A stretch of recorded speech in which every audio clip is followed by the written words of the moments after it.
Hello, everybody. Welcome back to the channel. So let's talk about sex, baby. All right, sorry, I was channeling Pitch Perfect, which I am not. So let's talk about sex and the Song of Solomon and how the Song of Solomon has nothing to do with sex. Actually, it has everything to do with sex. But it's not the sex that you're thinking. Because remember, the Bible is psychological. Say it with me. The Bible is psychological. I didn't even mean to rhyme, but that kind of phonetically rhymes. You should probably hire me. But anyhow, so the Bible is psychological, right? What that means is when we're reading the Song of Solomon and we think, oh, I really want to go spend some time alone. That is not what's happening, okay? What's happening is a metaphor, okay? It's a mental metaphor. And so you have what is referred to as the conscious mind and the subconscious mind. The conscious mind is male, the subconscious is female. Now, let me go on the record and say that Neville later on actually separated himself from this. So he even talks about in the Awakened Imagination, it's not really helpful to refer to the mind in this way, where we have this separation. However, the ancients did. So you see this all throughout Scripture, the Hermetica, the Emerald Tablets, all of these, and even in the Kabbalah, there seems to be this ancient dynamic, this ancient understanding, this ancient metaphorical gender-based understanding, right? And that does not mean, by the way, that there's only, and there only ever has been two genders. There pretty much never has been, right? And so, and as somebody who's non-binary, I see that as an important element to consider when we're talking about gender differences, right? Especially even when it's in the spiritual manifestation world, because we should be embracing differences and celebrating them, not creating more differences. So there's my little soapbox. Let me step right back down. So back to this. Okay, what we're dealing with is this understanding that there is a relationship between the two. You can call it impression. The Bible even uses the word domination, which I completely disagree because that's a bad masculine mistranslation of the word. It's actually more like wooing. Okay, so when it says that the man is over the woman, it's not about power. In fact, Neville talks about this a lot through a lot of his books, but it's this idea of wooing, okay? The man is wooing the woman. The conscious is wooing the subconscious, right? And so Neville would use this word, and I absolutely hated it, which was surrender. Now, that's the relationship, right? That has to happen. You are surrendering to the new state, okay? But let me give you a metaphor, because the word creator in the Hebrew, it's very beautiful. There's many. As you know, in the Hebrew language, there tends to be layers of meaning, okay? So you usually do not take the first word that you see in Hebrew as this is what it means, and it's always meant. That's not pretty much almost never the case, okay?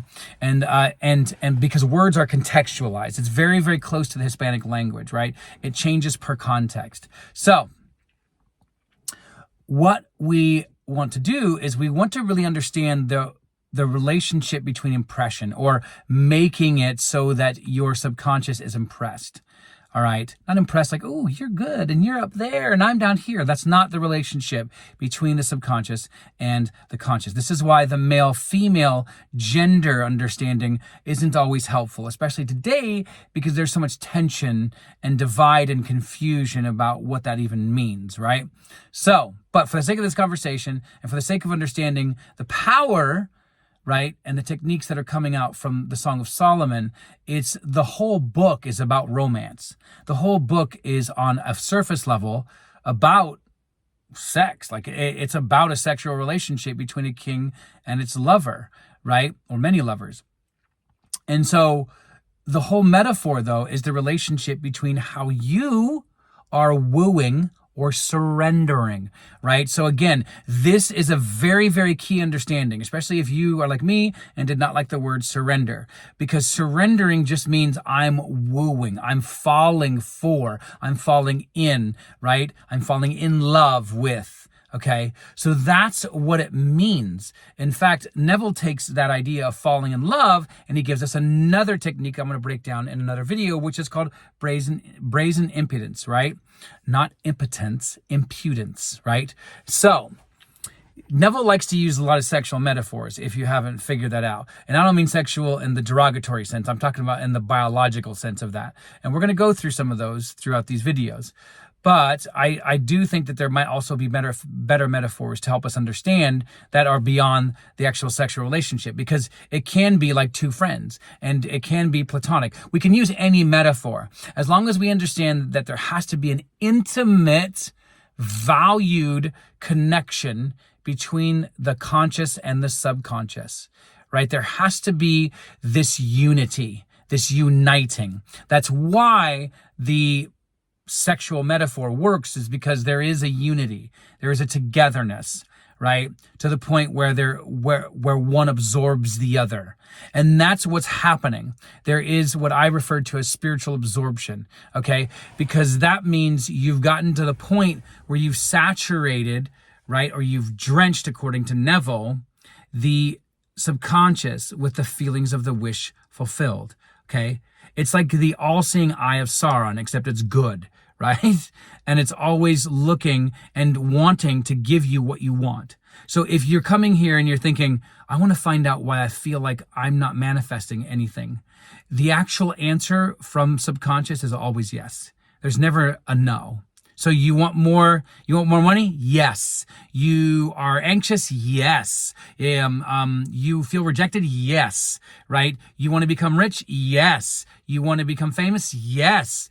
I ran out of digits on this hand, but you get what I'm saying. So you keep going. You keep not, and I don't like the word push, and this is very, very key as well. You are not pushing. You are not forcing. Because then that's when it becomes abuse. Like still think about the Song of Solomon metaphor, right? You're, in one sense, to be extremely graphic, and I apologize because that's not the nature of what this YouTube channel is about. But to make this really, really the point, if you're forcing someone, right, that's raping them to try to convince them, okay, that they love you. That's not what you're doing. Okay, and I know that was very graphic for some of you, and that's my apologies, but I want to show you the difference in where Neville is trying to encourage us to surrender to the state. That means you're doing all you can to woo the state. So what does this mean? Now that we've talked about the theory, how can we make this practical, right? Because otherwise I'm just wasting your time and my time. So let's say that you want to get married. Okay, remember, we always go to the end, right? So if you want to get married, you're not trying to manifest a date, right? That's not going to the end. Manifesting the end is you ultimately seeing yourself with the wedding ring, right? But then how do you woo yourself? How do you surrender to the state, right? Because that's wooing, okay? So you begin the process of going in, creating a handful of scenes, right? And yes, at least a minimum of 3 to 5, because the research shows that your brain will get tired if you just keep rehashing the same thing over and over. Same with the emotions. That's why it's always 3 to 5 emotions, right? And so what you're doing is you're creating a series of scenes that are already in the end. What did you guys do this year to celebrate your wedding? Oh, you went to, wherever you went. Oh, really? A kid is already on the way and it's only 2 years into, right? And you can actually date all of these by using your phone, looking at your phone in your imagination and saying, oh, it's 2 years past the fact and we're just running around with our kid. And it's absolutely amazing, right? So this is actually the process of wooing, is actually using the scenes, but then also, and I know some people are going to disagree with this, but because to me, the agreement doesn't just mean within yourself, it also means within 3D. What are things that you can do? What are those things that you would already have done had you already been 2 years into a marriage? Okay. Start enacting those in 3D, right? So do you have to? No, whatsoever. Can you manifest without doing anything in 3D? 100%. But why not? Like, why not have fun? Why not play? right? So, and when you do, persist in that emotion. Be like, okay, well, I would have this up in my house. I'd go buy this, right, photo frame, because we'd be putting a huge, picture of us. Have that in storage somewhere because it's one day going to be used, right?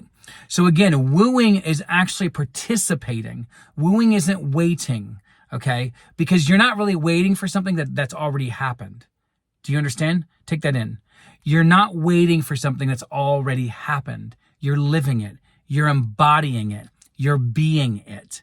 Okay? Yes, predominantly in here. That's where you want to spend most of your energy. You want to be creating every scene from the first person in here. And that's what this idea of surrender is. Okay? So surrender doesn't mean I'm giving up in the generic sense of like fighting a war. Okay? Which obviously, if you feel like you're fighting a mental war, you definitely should give up, right? Because that's not what this is all about. This is about creating the life of your dreams.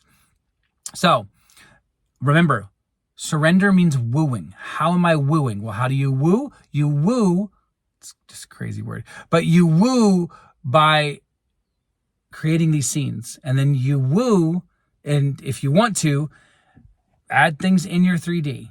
Okay, make it real, as tangible as the person who would already have what they want, right? And live in that, breathe in that, soak in that, saturate in that, right? And I guarantee you'll actually see a different person, and you'll actually be living a very, very different life very soon. One that you want. Thank you guys. Much love. Peace.